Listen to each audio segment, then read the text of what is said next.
Esse episódio de Hora de Aventura começa com o Finn e o Jake caminhando pela floresta para chegar até uma tal caverna misteriosa que eles tinham ficado sabendo que existia por ali. No entanto, durante o caminho, o Finn continuava fazendo umas perguntas meio esquisitas e, digamos que, filosóficas.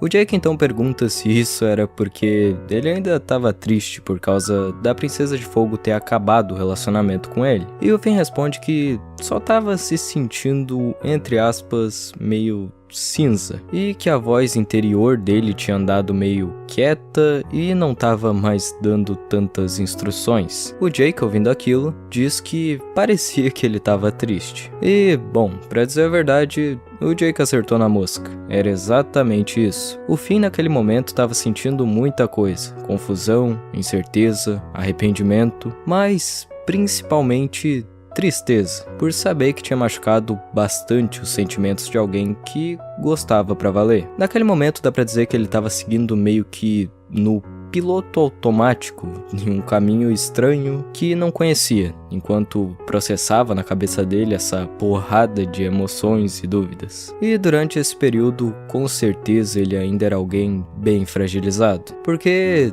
adivinha, toda a dor que ele direcionou ao outro por agir de uma forma egoísta e imatura, acabou mais tarde voltando. Depois deles andarem um pouco, acabam se deparando com um trem no meio da floresta, que ficava eternamente andando em círculos. E por conta disso, decidem entrar nele para conseguirem passar e chegar até a caverna que queriam. A questão é que, logo depois dos dois entrarem, eles são surpreendidos e atacados por um monstro ali no trem, que deixa cair algumas coisas bem interessantes antes de ser derrotado. E o Jake percebe que lutar com aquele bicho e coletar o loot que ele tinha deixado no chão foi algo que deixou o Finn muito animado. O distraiu e aparentemente tinha feito bem a ele. E por esse motivo ele diz que os dois deveriam dar uma olhada nos outros vagões do trem e derrotar os monstros que tivessem por lá. Eles então fazem isso. O problema é que depois de passar um bom tempo, o Jake já estava demonstrando vontade de voltar para a vida real e ir embora para a casa da árvore fazer coisas básicas como comer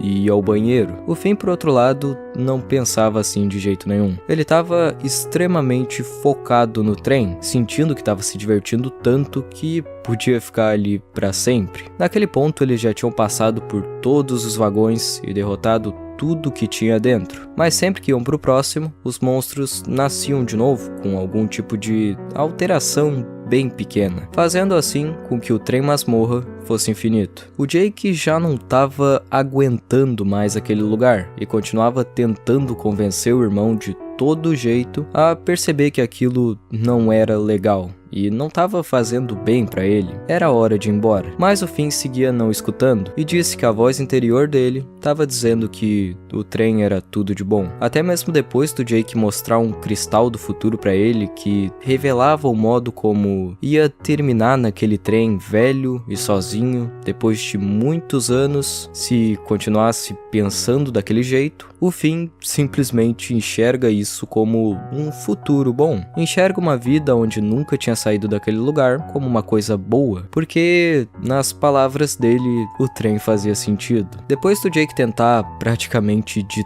tudo para levar o Finn para casa e não conseguir, ele finalmente perde a paciência e decide que vai fazer isso na marra, mas acontece que não dá lá muito certo e ele acaba sendo imobilizado em uns 2 segundos por uma arma de teia de aranha. O Finn estava muito chateado com o Jake porque achava que ele estava sendo um idiota por ficar tentando dizer o que ele tinha que fazer o tempo todo. E enquanto estava vendo o loot do Jake, ele acaba encontrando o cristal de futuro. E quando vai dar uma olhada mais de perto, descobre que na verdade não iria ficar naquele trem sozinho para sempre, porque mesmo depois de vários anos, o Jake nunca tinha ido embora. E apesar de qualquer coisa nesse mundo, ele continuaria do lado do Finn, o seguindo para onde quer que fosse. Por mais que odiasse o trem e quisesse muito ir para casa viver a vida, ele jamais abandonou o irmão. Por mais que isso tenha significado abandonar todo o resto. E então, a gente se depara com uma atitude do Finn muito bonita, que mostra a real grandeza desse desenho, que mostra como Hora de Aventura é uma coisa incrível. No momento em que o Finn olha pro modo como tava machucando o irmão, fazendo com que ele ficasse ali pra sempre e deixasse a vida pra trás, ele acaba parando pra pensar no motivo dele estar naquele trem pra começo de conversa. A razão dele estar ali e de não querer voltar pro mundo real era porque tinha machucado uma pessoa que gostava muito e agora estava tentando evitar e escapar de toda essa dor que tinha voltado pra si. Mas então a gente percebe que, por mais que ele tivesse errado muito feio, aprendeu alguma coisa com tudo isso. Quando ele observa o futuro e se dá conta de como estava ferindo Jake, ele se mostra decidido a não deixar que isso acontecesse de novo. Se mostra decidido a não cometer o mesmo erro, porque sabe o quanto isso dói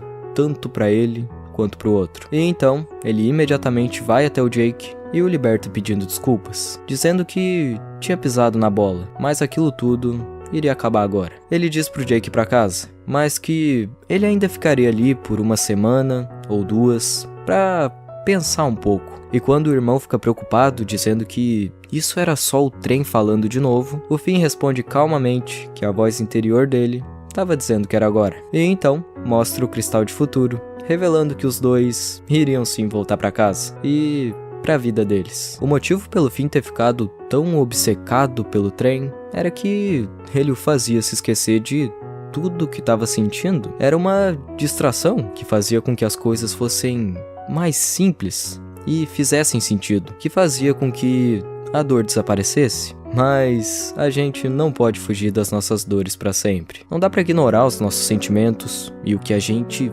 fez para sempre. Não tem nada de errado em passar um tempo fazendo algo que ajude a colocar toda essa bagunça na nossa mente em ordem. Isso, na verdade, é uma coisa boa, que nos ajuda a se entender melhor, a entender o que a gente tá sentindo melhor. Uma semana, talvez 2, é algo normal e ajuda a lidar com tudo isso. Tu precisa de um tempo, mas embarcar nesse trem infinito, correndo de tudo, só vai te destruir mais e mais. É preciso encarar aquilo que restou e ser capaz de transformar isso em uma coisa melhor, algo que vai te tornar alguém melhor, alguém que não vai cometer o mesmo erro.